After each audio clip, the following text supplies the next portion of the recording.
Assalamualaikum warahmatullahi wabarakatuh.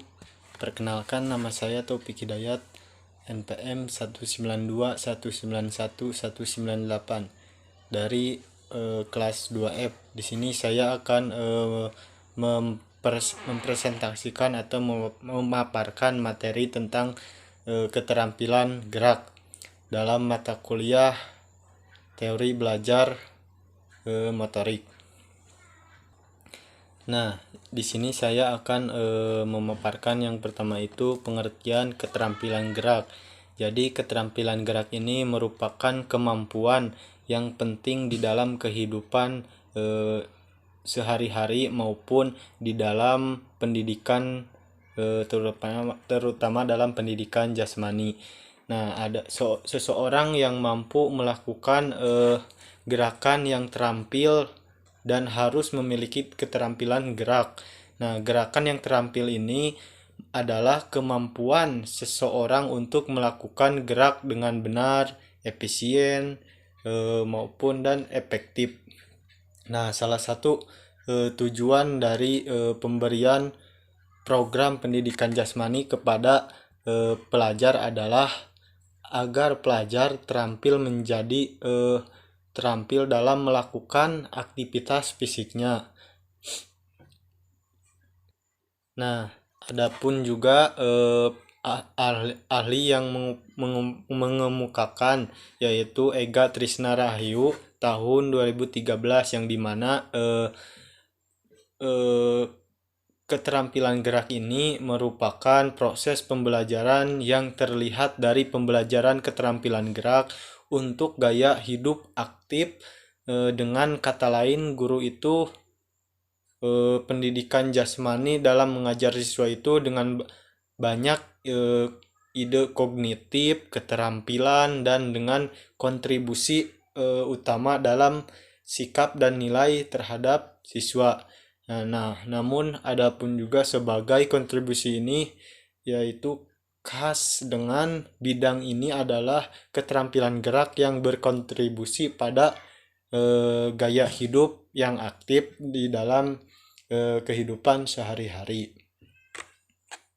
Nah, subjudul yang kedua itu ada klasifikasi keterampilan gerak.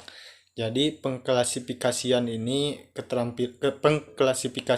keterampilan gerak ini dapat dibuat berdasarkan beberapa sudut pandang, yang dimana disajikan beberapa klasifikasi keterampilan gerak. Yang pertama itu ada berdasarkan kecermatan gerak.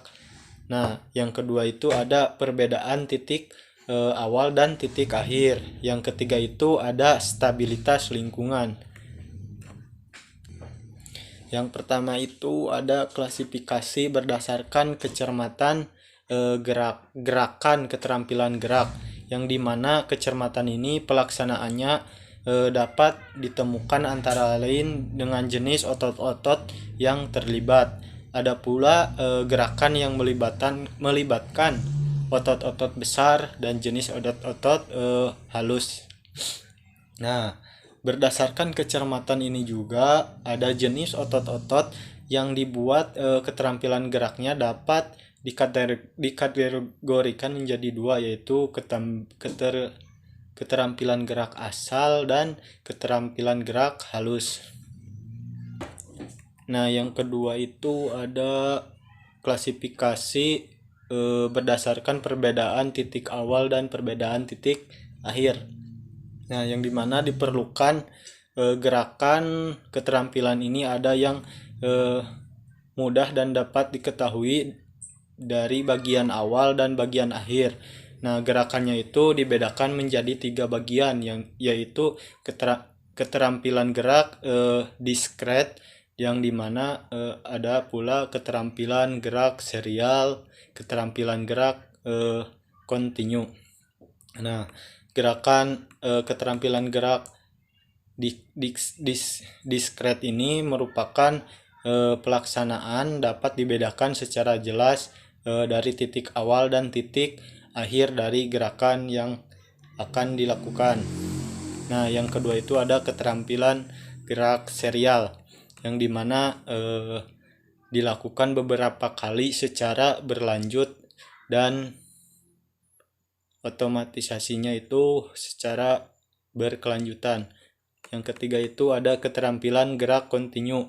Jadi gerakan kontinu ini merupakan yang tidak dapat atau tidak mudah ditandai dari titik awal dan titik akhir dari gerakannya. Yaitu contohnya itu ada keterampilan gerak bermain sepak bola atau tenis lapangan. Yang ketiga itu ada klasifikasi berdasarkan stabilitas lingkungan. Ya, yang dimana terbagi dua, yaitu keterampilan tertutup dan keterampilan terbuka. Yang dimana keterampilan tertutup ini pelaksanaannya terjadi pada kondisi lingkungan yang berubah dan stimulus gerakannya itu timbul dari sisi perilaku peserta didik. Nah, yang kedua itu keterampilan terbuka, yang dimana pelaksanaannya terjadi pada kondisi lingkungan di sekitar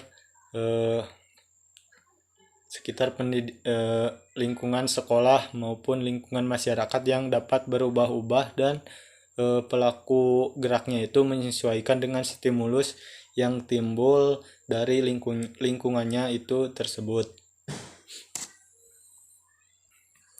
Subjudul yang ketiga itu ada unsur-unsur kemampuan yang membentuk keterampilan gerak. Jadi dapat diartikan pula seseorang itu memiliki gerakan terampil adalah seseorang yang mampu melakukan gerakan secara efisien, secara benar, dan secara mekanisnya itu sudah dapat diartikan bisa agar tidak cedera. Nah, ada pula seseorang itu bisa memiliki keterampilan gerak yang baik, diperlukan proses belajar dan berlatih secara jangka panjang dan waktunya itu relatif lama. Nah, untuk mencapai efisiensi waktu tersebut dan gerakannya itu diperlukan dukungan dari beberapa unsur kemampuan yang ada pada diri sendirinya. Nah, adapun juga unsur-unsur yang dimana terdapat unsur kemampuan fisik, yang dimana sarana utama untuk gerakan dan kondisi fisik ini yang baik akan menghasilkan gerakan yang efisien dan gerakan itu bisa kontinu.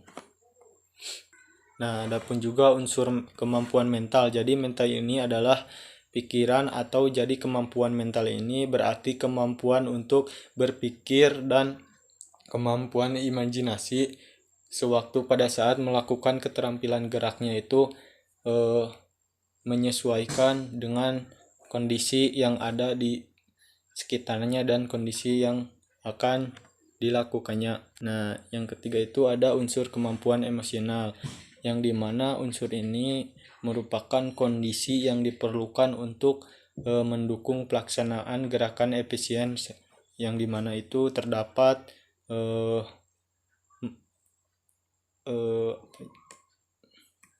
merasa memiliki sikap positif terhadap apa yang akan kita lakukan.